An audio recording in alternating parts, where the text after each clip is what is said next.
I am Anil Kumar. Welcome to my series on quadratic relations. In this video, we will discuss two examples. How do we maximize the revenue? That is the major question to be answered. You can always contact me on the email address here to learn from me. At the website globalmathinstitute.com, we are uploading new videos for you. Here are two questions which we are going to discuss. Both of them are related with the economics of selling tickets. Well, the question number one here is a store has been selling 200 winter jackets a week at 350 each. A market survey indicates that for each $10 rebate, 20 extra jackets will be sold every week. Based on this, we have three questions here. A.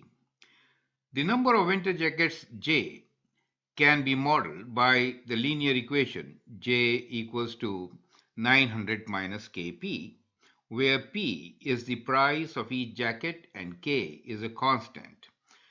Determine the value of K. B.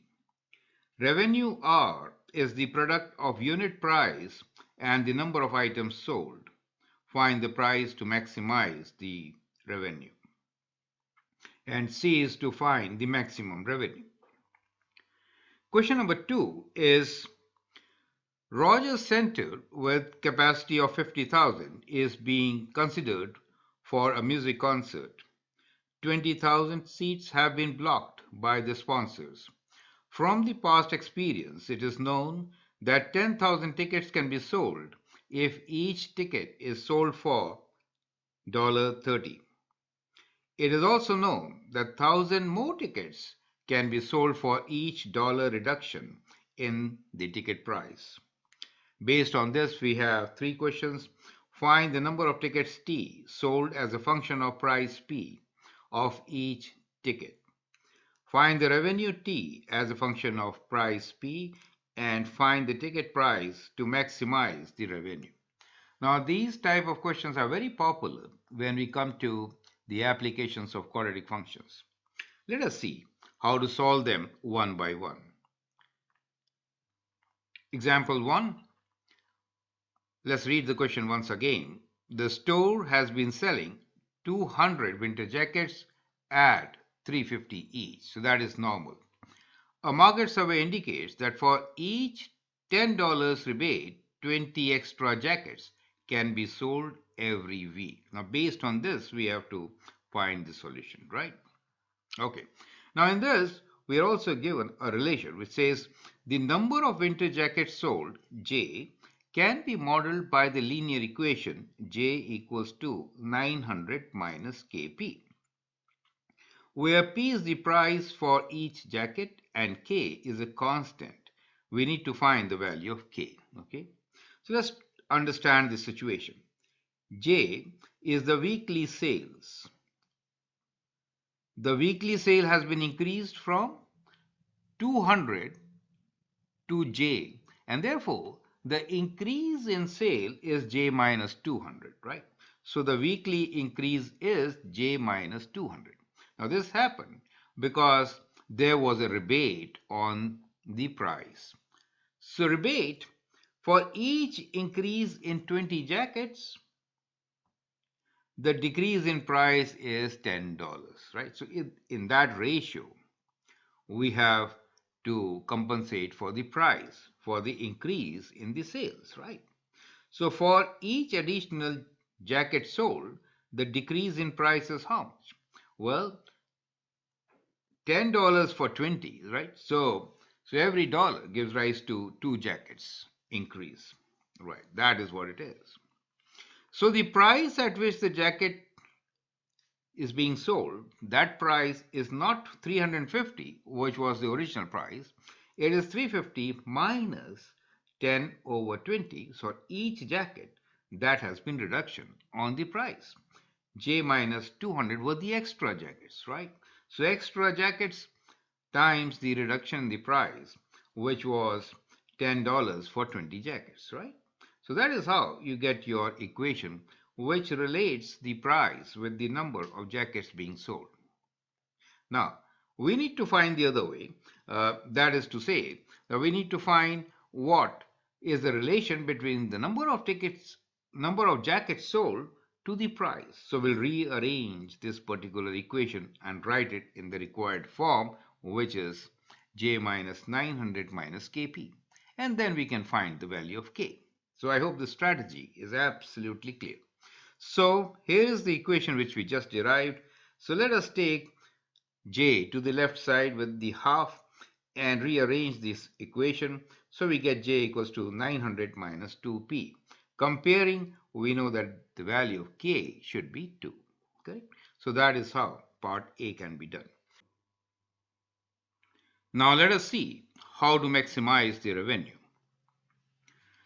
So we have the same question, part B and C. Now we'll try to understand how do we maximize the revenue.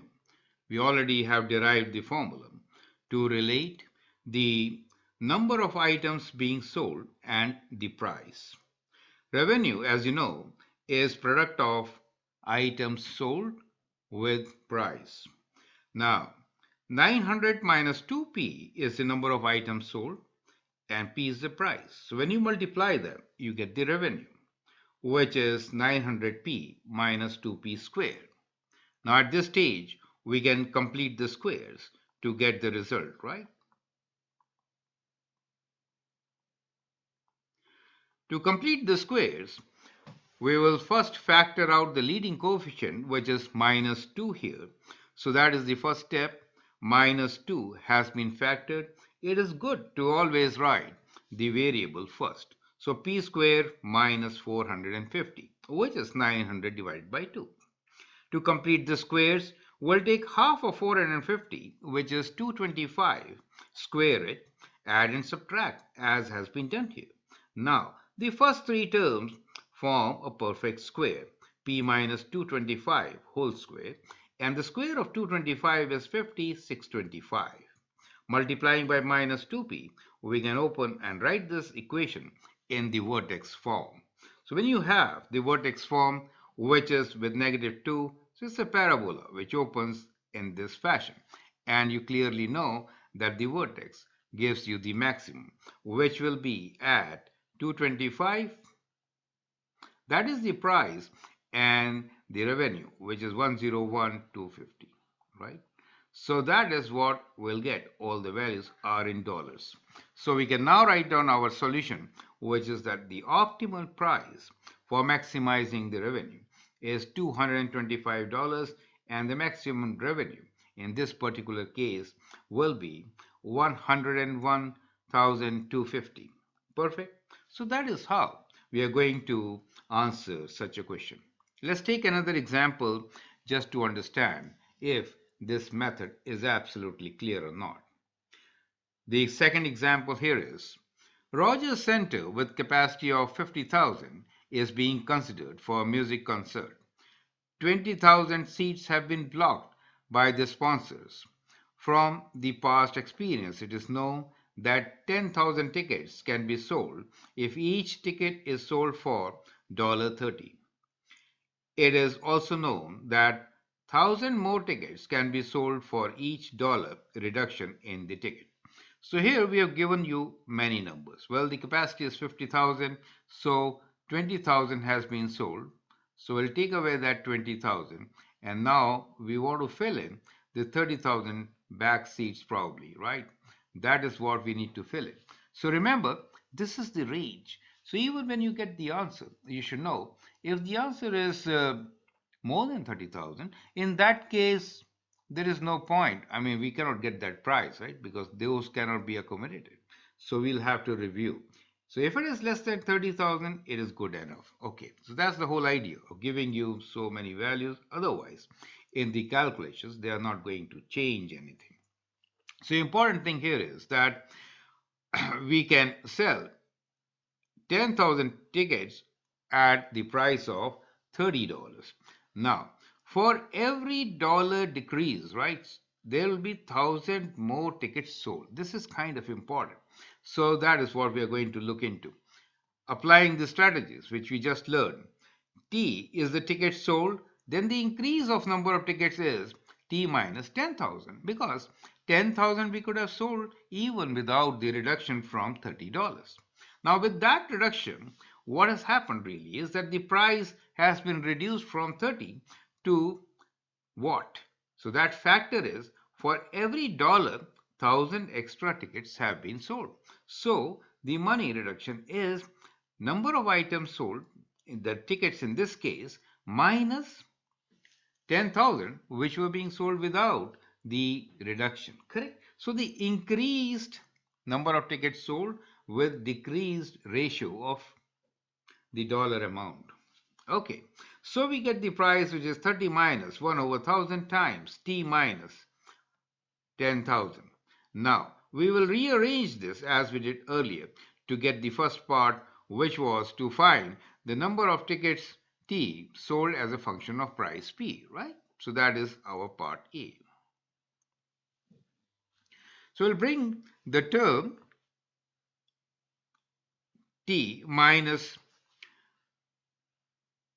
10,000 to the left side to simplify it later, right? That is the whole idea. So first we'll expand this, multiplying by 1,000. We get the price as 30 minus T over 1,000 plus 10. 30 plus 10 is 40. So P is equals to 40 minus T over 1,000. Bringing T to the left side, T over 1,000 is 40 minus P. So the number of tickets sold is 40,000 minus 1,000 P. So we get a function of the number of items, in this case the tickets being sold with the price, and that was the part A, correct? So that is how we are going to answer this question. Now let's look into the final price per ticket and the maximum revenue. So we know that the revenue is the product of the number of tickets sold and its price. So we'll multiply 40,000 minus 1,000 P with P. We get a quadratic equation which is right there. And again, to maximize the revenue, we need to do what? Complete the squares and write it in the vertex form, right? So that is the process. So we'll again write it in the vertex form. That's the key. To get to the vertex form, we'll do half of 40, which is 20, add and subtract its square. The first three terms, as you know, will form a perfect square, which is P minus 20 whole square in this particular case. Now we can open this bracket and write down our expression for revenue. So revenue is clearly equals to minus 1,000 times P minus 20 whole square plus 400,000. So that gives you the vertex, and in this particular case the vertex can be read as 20, which is the price in dollars, and 400,000, which is the revenue. So that is what we have written here, right? So the optimum price is $20 with the maximum price of 400,000. So I hope now the steps are absolutely clear. So that is how we are going to solve such questions. Feel free to write your comments, share your views, and if you like and subscribe to my videos, that'd be great. Thanks for your time and all the best.